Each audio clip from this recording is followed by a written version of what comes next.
सबसे बड़ी चीज़ जो आज हमारी मईशत का, यहाँ महंगाई का, इससे बरक्स के दुनिया में भी ये सारी मुश्किलात हैं। वहाँ पे भी चाहे वो मुल्क हैं जो तरक्की याफ्ता मुल्क हों या वो मुल्क जो अंडर डेवलप्ड मुल्क हैं, पाकिस्तान के लिए एक बहुत बड़ा चैलेंज है क्योंकि हमारी एक बहुत बड़ी पॉपुलेशन है और हमेशा से कोशिश रही है कि पाकिस्तान को इस इक़्तिसादी माहौल से निकाल के एक प्रोग्रेसिव अंदाज में आगे ले जाया जाए। अब उसके रास्ते में बहुत सारी मुश्किलात आती हैं, आई भी हैं। एक नई गवर्नमेंट के लिए जिसमें मियां शहबाज शरीफ साहब प्राइम मिनिस्टर हैं और उनकी टीम में हम शामिल हैं, तो हम सब की पहले दिन से ये कोशिश है कि हम इन सब चैलेंजेस को एड्रेस करें और न सिर्फ इसको एड्रेस करें बल्कि उन चीज़ों तक पहुँचें जहाँ पे हम एक आम इंसान की ज़िंदगी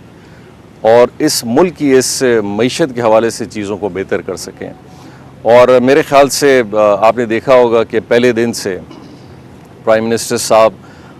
न सिर्फ एक बड़े जज्बे के साथ और एक मेहनत के साथ जो नज़र भी आ रहा है, सिर्फ एक जज्बा रखना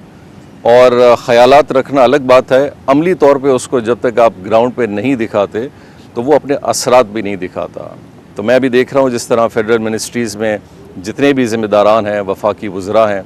और जिस तरह सूबाई हुकूमतें हैं, इन सब ने एक ज़िम्मेदारी से इस नई रिस्पॉन्सिबिलिटी को लिया है। इसके बरक्स के जिन हालात में ये ज़िम्मेदारियों को लिया जा रहा है, पाकिस्तान अपने हर इंडिकेटर्स के हवाले से बहुत नीचे है और चैलेंजेस का सामना बहुत ज़्यादा है। लेकिन इंशाअल्लाह अल्लाह ताला की ज़ात पे उम्मीद हमें भी है और उसके साथ साथ हम क्या काम करेंगे, क्या कंट्रीब्यूट करेंगे, किन चीज़ों को एड्रेस करेंगे, इस पे बहुत डिपेंड करता है हमारी मेहनत, जो कि इंशाअल्लाह मेरे ख़्याल से मौजूदा हुकूमत हर लिहाज से उसको सीरियस देख रही है और इंशाअल्लाह वो स्टेप्स जिनकी ज़रूरत असल में पाकिस्तान में है उन सब को हम हासिल करें और चीज़ों को बेहतर करें। जाम साहब ये बताइएगा, आप इस्लामाबाद से आए हैं, यकीनी तौर पे मालूमात आपके पास होगी, पाकिस्तान पीपल्स पार्टी जो है वो कब काबीना का हिस्सा बनने जा रही है? क्योंकि सबकी ख्वाहिश है कि पाकिस्तान मुश्किलात से निकले, लेकिन हम वो देख रहे हैं कि काबीना का हिस्सा नहीं बन रहे हैं और हुकूमत में होते हुए भी हुकूमत पर हम उनकी तरफ से तनकीद देख रहे हैं। साथ ही ये बताइएगा कि आप वज़ीर आला बलूचिस्तान रहे, आपके बाद जो है वो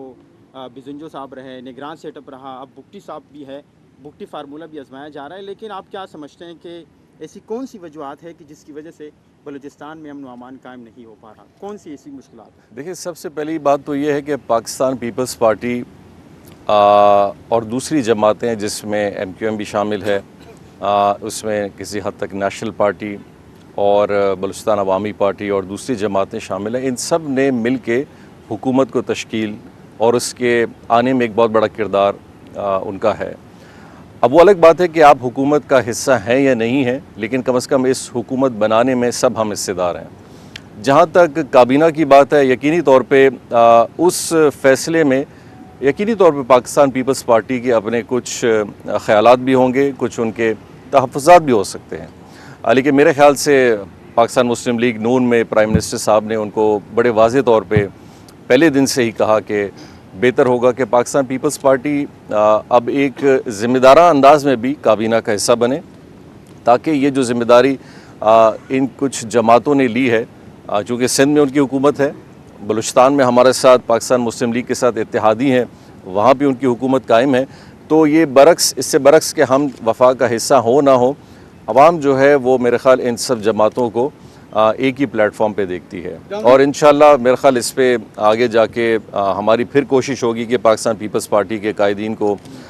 इस हवाले से थोड़ा कायल भी करें कि वो इस ज़िम्रे में हुकूमत के साथ भी शामिल हो। जहाँ तक आपकी बात हुकूमत बलूचिस्तान के हवाले से है, देखिए बलूचिस्तान जैसे मैंने अभी थोड़ी देर पहले कहा कि पाकिस्तान भी बहुत सारे मसाइल से गुज़र रहा है, चाहे उसमें सियासी हो, इक़्तिसादी हो, यहाँ के लॉ एंड ऑर्डर के हवाले से चीज़ें हों, ग्लोबल एक रीजनल इफ़ेक्ट मामलात के हवाले से उस पर एक इफ़ेक्ट भी बहुत बड़ा आ रहा हो, हमारे जो नेबरिंग कंट्रीज़ हैं उनके हवाले से भी कुछ चीज़ें हैं जिसका असर पाकिस्तान पे आता है। बलूचिस्तान उसी के हवाले से उसके ज़द में भी बहुत सारी चीज़ें आती हैं। अब चूँकि उसका रकबा बहुत बड़ा है, उसका इलाका पाकिस्तान के आधा जितना है, तो यकीनी तौर पे और उसकी पॉपुलेशन सिर्फ 5% है वहाँ, तो वहाँ पे इतने बड़े इलाके में इंसिडेंट्स का होना उसी लिहाज से बहुत बड़ा एक फैक्टर बन जाता है। जिस तरह अब कराची शहर में शायद उससे ज़्यादा मामलात हों या ज़्यादा इंसिडेंसेस होंगे या लाहौर में या किसी और जगह पेशावर में, लेकिन चूँकि बलूचिस्तान का सेंटर ही एक है जो क्वेटा है, तो वहाँ से जो न्यूज़ आती है तो वो पूरे बलूचिस्तान के हवाले से उसकी अक्कासी होती है। लेकिन इससे बरक्स मैं ये नहीं कह रहा कि वहाँ कुछ हालात सेंसिटिव नहीं हैं, इसलिए भी सेंसिटिव हैं कि पाकिस्तान वहाँ तकरीबन 2 ममालिक के साथ नेबरिंग पोजीशन में है, और सबसे जो बड़ी हमारी बॉर्डर लाइन है जैसे ईरान और अफ़गानिस्तान के साथ है, उसका एक बहुत बड़ा हिस्सा बलूचिस्तान से है। और यकीनी तौर पे जिन ज़िम्मेदारियों को आपने बताया कि जिन वज़राए आला ने वहाँ ज़िम्मेदारी ली, सब ने अपने लिहाज से कोई ना कोई कोशिश ज़रूर की होगी कि इस गवर्नेंस सेटअप में एक बेहतरी के हवाले से कोशिश की जाए। और अब पाकिस्तान पीपल्स पार्टी की तरफ से सरफराज भुट्टी साहब हैं,